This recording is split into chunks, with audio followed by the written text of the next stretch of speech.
अस्सलाम वालेकुम। आज हम एक बहुत अहम मौजू पर बात कर रहे हैं, इस्लाम में हलाल और हराम खाने पीने की चीज़ें। वालेकुम अस्सलाम। जी बिल्कुल। और ये मौजू बज़ाहिर सादा लगता है, लेकिन इसका ताल्लुक सिर्फ हमारी जिस्मानी सेहत से नहीं है। सही कहा। फराहम करदा इस्लामी रहनुमाई में भी यही बताया गया है कि यह हमारी रूहानी सेहत, दुआओं की कबूलियत, इन सब से जुड़ा हुआ है। बिल्कुल। ये समझना हर मुसलमान के लिए मतलब रोज़मर्रा ज़िंदगी में बहुत ज़रूरी है कि क्या जायज़ है, क्या नहीं है। तो आइए शुरू करते हैं सबसे आम सवाल से, गोश्त। कौन सा गोश्त हलाल है, क्या शराइत हैं? देखें, जो जानवर हलाल हैं जैसे मुर्गी, गाय, बकरी, भेड़, ऊंट वगैरह, उनका गोश्त हलाल है। ठीक।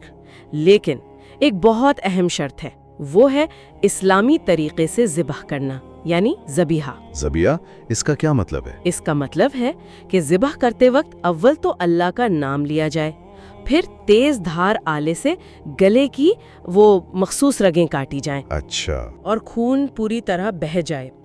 ये तरीका जानवर के लिए कम तकलीफ दहा भी माना जाता है और गोश्त भी पाक साफ रहता है। और कौन सा गोश्त है जो बिल्कुल हराम है? सबसे पहले तो ज़ाहिर है खिंजीर यानी सूअर का गोश्त, जी। फिर मुर्दार यानी जो जानवर खुद मर गया हो या सही ज़िबा न हुआ हो या जिस पर अल्लाह का नाम ना लिया गया हो। बहता हुआ खून पीना या इस्तेमाल करना भी मना है। और फिर वो दरिंदे जो शिकार करते हैं, शेर, चीता टाइप के जानवर, अच्छा। घरेलू गधे, खच्चर, इनका गोश्त भी हराम है। घोड़े के बारे में अलबत्ता थोड़ा इख्तिलाफ पाया जाता है उलेमा में। ठीक। कुरान में भी इसका जिक्र है ना? जी, सूरत अल-माइदा आयत 3 में मुर्दार, खून, सूअर के गोश्त, इन सब की ममानियत वाज़े तौर पर आई है। चलें, ये तो ज़मीन के जानवरों की बात हो गई।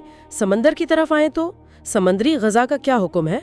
समंदरी ग़ज़ा में मछली पर तो सबका इत्तेफाक है, हर किस्म की मछली हलाल है। हर किस्म की? कांटे वाली, बगैर कांटे वाली? जी बिल्कुल, सब हलाल हैं। अलबत्ता जो दूसरी चीज़ें हैं समंदर की, जैसे झींगे, केकड़े, लॉबस्टर, ऑक्टोपस वगैरह, हाँ, उनका क्या है? उनके बारे में ख़ास तौर पर हनफी फ़िक़ा में एहतियात की जाती है। उन्हें मकरूह या बाज़-औक़ात हराम भी समझा जाता है। अच्छा। जबकि दूसरे मकातिब फ़िक्र जैसे शाफ़ी, मालिकी, हनबली, वो आम तौर पर समंदरी मखलूक को जायज़ समझते हैं। तो फिर ज़्यादा महफूज रास्ता क्या है? ज़्यादा मोहतात रवैया यही है कि मछली तक रहा जाए, उस पर तो कोई शक नहीं है। ठीक है। अच्छा, अब फलों और सब्जियों की बात करें, ये तो सब हलाल ही होंगे ना? जी हाँ, आम तौर पर तमाम कुदरती फल, सब्जियां, अनाज, ये सब हलाल और पाक हैं। कोई इस्तिस्ना? सिवाय उनके जो खुद जहरीले हों या जिनमें नशावर खुसूसियात हों। हाँ, अगर तिब्बी ज़रूरत हो तो वो अलग बात है। लेकिन एक अहम बात यह है कि अगर कोई बिल्कुल हलाल सब्जी है मगर उसे हराम तेल में या शराब में पका दिया तो वो फिर खाने के लायक नहीं रहेगी। ओह, ये अहम नुक्ता है। पकाने का तरीका भी अहम है। जी बिल्कुल। अच्छा, दूध, दही, पनीर यानी डेयरी मसनूआत और मशरूबात, इनके बारे में क्या जानना ज़रूरी है? जो हलाल जानवर हैं, गाय, भैंस, बकरी, उनका दूध हलाल है। ठीक है। इसी से बनने वाली दही, मक्खन, वो भी हलाल है अगर उनमें कोई हराम चीज़ ना मिलाई गई हो। और पनीर? पनीर में थोड़ा ध्यान रखना पड़ता है।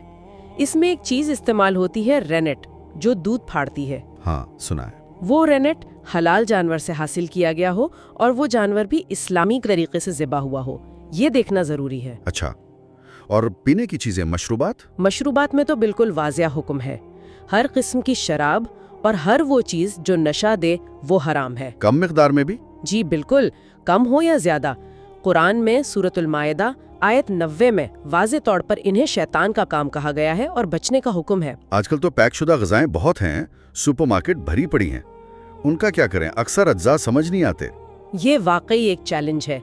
सबसे अच्छी बात तो ये है कि हलाल सर्टिफाइड का लेबल देख लें। और अगर वो ना हो तो फिर अज्जा की फहरिस्त यानी इंग्रेडिएंट्स लिस्ट वो गौर से पढ़नी पड़ती है। किन चीज़ों का खास ख्याल रखें? खास तौर पर जेलेटिन, ये अक्सर सूअर से बनता है। ओह। एक सुर्ख रंग होता है, कार्मीन या E120, ये कीड़ों से बनता है, इससे भी बचना बेहतर है। E120 भी? अच्छा। जी। پھر کچھ وہ مونو اور ڈائی گلیسرائڈز ہوتے ہیں، وہ بھی جانوروں کی چربی سے ہو سکتے ہیں۔ اور پنیر میں بھی آپ نے بتایا تھا؟ ہاں، پنیر میں غیر حلال رینٹ یا انزائمز ہو سکتے ہیں۔ مارش میلوز، جیلی، گمی کینڈیز، ان میں اکثر یہ چیزیں ہوتی ہیں، تو لیبل پڑھنا بہت بہت ضروری ہے۔ ٹھیک ہے، کیا کچھ ایسی غذائیں بھی ہیں جنہیں کھانے کی خاص ترغیب دی گئی ہو اسلام میں؟ جی بالکل ہیں، کچھ غذائیں سنت سے ثابت ہیں، بابرکت سمجھی جاتی ہیں، مثلاً جیسے کھجور، شہد، زیتون اور اس کا تیل، دودھ، جو، تربوز، کدو، کھیرا، سرکہ، انجیر، ان کا استعمال اچھا سمجھا جاتا ہے۔ بہت خوب۔ تو خلاصہ یہ ہوا کہ ہم کیا کھا پی رہے ہیں یہ صرف ہمارے جسم کا نہیں، ہماری روح کا بھی معاملہ ہے۔ بالکل درست کہا آپ نے، اصل اصول یہی ہے، حلال کھاؤ، پاکیزہ کھاؤ، اور جہاں شک ہو اس سے بچو۔ حدیث میں بھی ہے نا، شک والی چیز چھوڑ دو۔ جی، ترمذی کی حدیث کا مفہوم یہی ہے کہ شک والی چیز چھوڑ کر وہ اختیار کرو جس میں شک نہ ہو۔ اجزاء چیک کرنا، پوچھ گچھ کرنا، یہ اسی کا حصہ ہے۔ اور نیت بھی شاید یہ ہو کہ اس کھانے سے جو طاقت ملے وہ اللہ کی عبادت اور اچھے کاموں میں لگے۔